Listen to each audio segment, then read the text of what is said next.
I really wanted to use today to not only welcome folks to East Texas and to Tyler, but to also challenge people to communicate, to talk, to get together, and come up with some ideas to help us. Every state has issues. Texas has its own set of issues in terms of fire and how we get fire on the ground. And so with that, welcome to Texas. And for those folks that aren't from Texas and aren't familiar with the area, I'm going to give you a little walk around the state a little bit to talk about what we do and where we are. And here we are in Tyler, Texas, the Rose capital. Doesn't sound much to go with fire, but when you're as old as I am, there's some anecdotal things that I want to throw out. I first rolled into Tyler in 1992. That was right at 30 years ago. And I lived about a half mile to the east, and I had come from Oklahoma. I had 4 bird dogs, and I had them in the back of the house, and I could take them up the creek, and out here where the Lowe's and all this shopping center is, were open fields. The only thing that was over here across Broadway was an old Food Lion restaurant, and I could find 2 coveys of quail out there, and that was 30 years ago.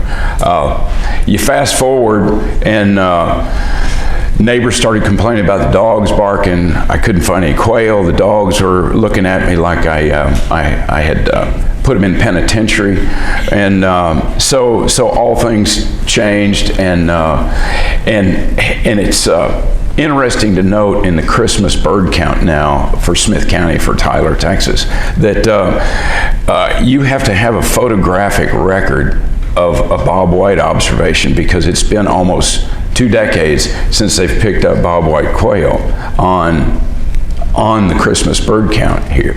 So what's changed? Well, that's we'll talk about that some. But welcome to East Texas. Welcome to Texas, and I'll give this little background on the West Gulf Coastal Plain, be a little formal, and the Southern Great Plains, where this crossroads of forest, prairies, woodlands, and people connect. For those Texans, bear with me. It's fun to talk about this. We have such a diverse area. Prairies and oak savannas, we call them the cross timbers. You look at the map and how this area stretches through central Texas into Oklahoma and all the way up into the Great Lakes, where you get this mix of oak and grasslands. Very, very similar. When I first got into the Kirtland warbler country in northern Michigan, it looked just to me like the turkey oak flats of West Florida that I worked in for a number of years. Very similar, and it turns out a lot of the pollinators that were there were very similar. The Carner blue butterfly or the frosted elfin, very much honed in on the same thing, lupins. So, and we also, just to the east of us, we have the southeastern forest, the short leaf, the longleaf. If you go 100 miles south of here, you have some of the finest longleaf pine areas in the southeast.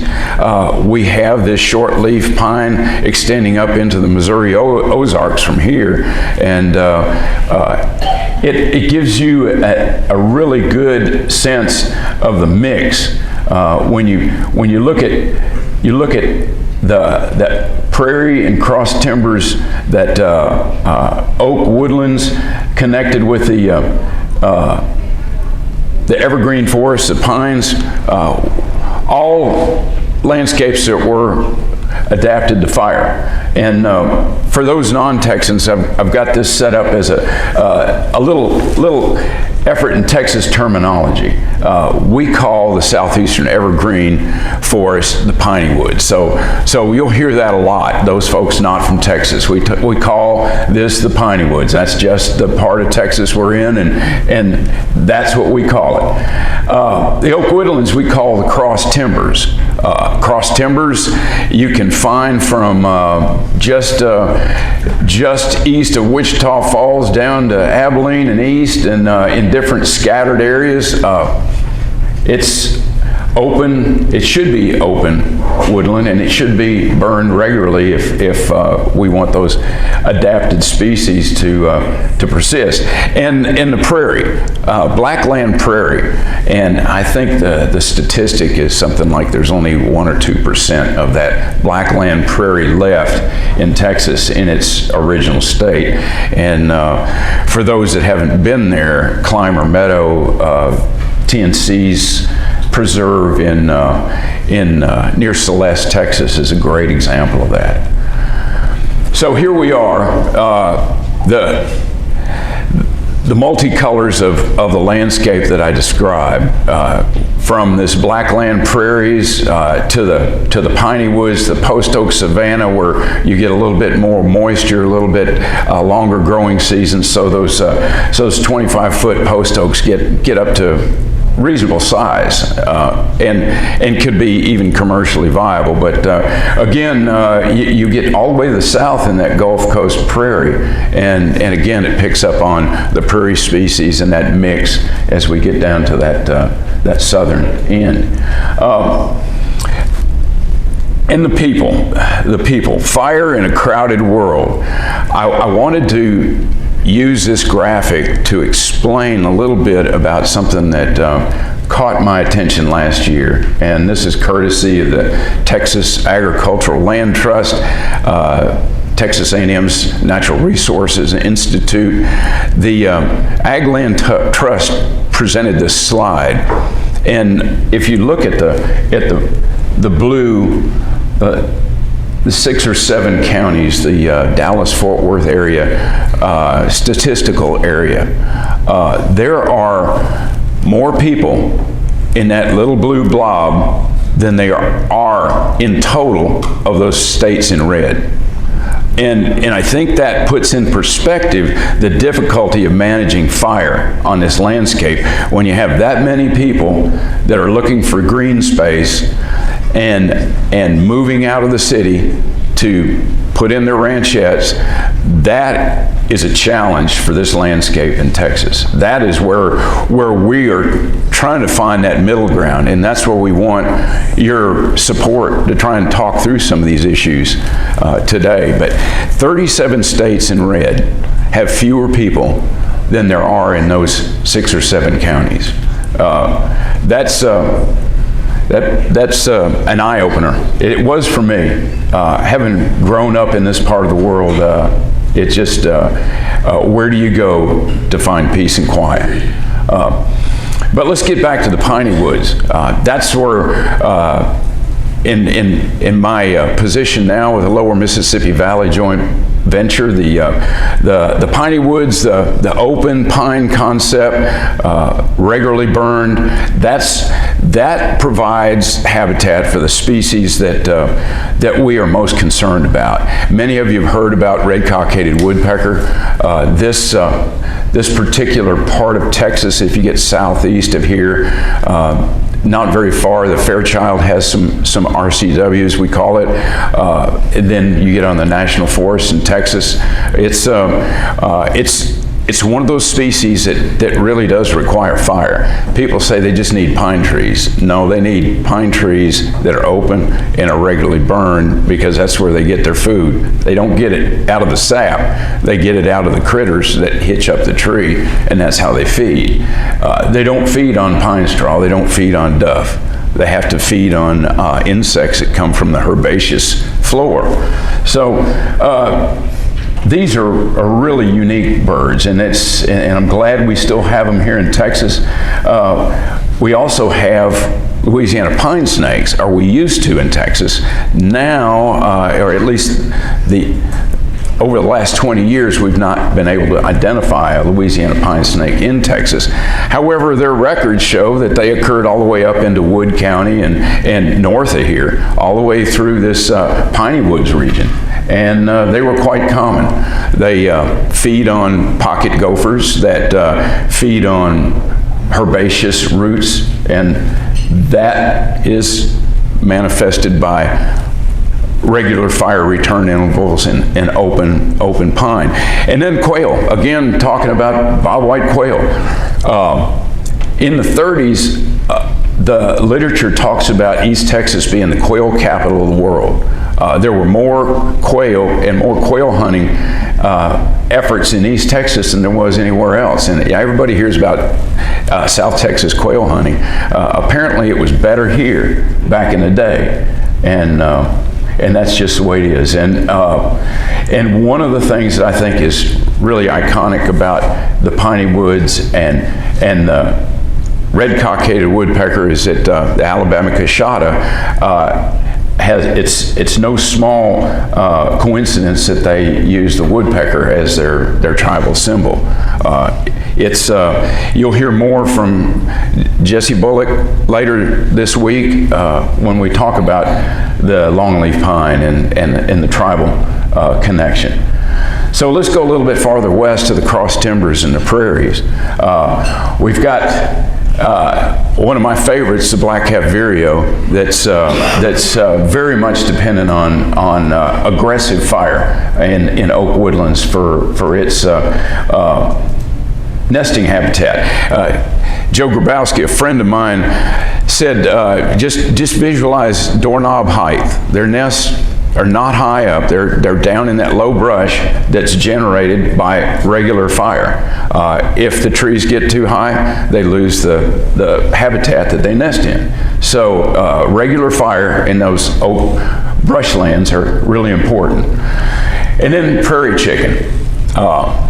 Gets back to the old records again. I like to think back about what we've done over the years, but there were records of prairie chickens in this area back in the 1700s. So we had prairie that extended all the way into this edge of the piney woods, and of course prairie chickens were plentiful on the Gulf Coast and the coastal prairie, up through the Blackland Prairie and into, of course, Oklahoma and Kansas. And right now we just have a very select few down in the Atwater Refuge, spending a great deal of time and effort and resources to keep those alive. And then what about the horny toad? Everybody talks about Texas and the horny toads. Used to be quite common here, quite common through the Dallas-Fort Worth area. Now I think it's pretty generally accepted that you can't find those east of I-35, which that's our demarcation line in Texas for where the people are. If it's east of I-35, it's pretty much full of people. And then quail again. Even though we have an open season on quail in East Texas, I don't think anybody's seen one for quite some time. So why is that? I can't go through a group like this without talking about the historical fire regime, the return interval. We're in an area where fire return interval was 2 to 5 years. And I think it's estimated there's some 90 million acres, of rangeland suitable for prescribed fire in Texas. And I think there's somewhere between 12 and 14 million acres of forest land in East Texas suitable for prescribed fire. Yet, we rarely see a million acres of prescribed fire or wildfire prescribed fire combined in an annual cycle in Texas. And so what does that come out to? 100-year rotation, a fire return interval. It's not what it used to be, folks. That's one thing that's an eye-opener. And we get back to the plow, the cow, the axe, and the match, the basics of sound management. That's always been an issue, is this forgotten tool, fire. It's ecologically necessary, and it's not optional. We can't get the landscape that we need and the resources we need without fire. hats off to the state and federal managers. They get it. We have changed that model, and I see so much aggressive fire going on state and federal lands. 150 some odd thousand acres on the national forest alone.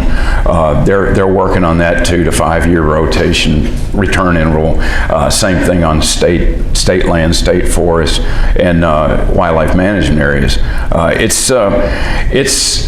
It's really good to see, and it hasn't always been this way. Another quick off-the-wall thing. 30 years ago, we had a Texas chapter of the Wildlife Society in this building, and our keynote speaker was Jack Ward Thomas.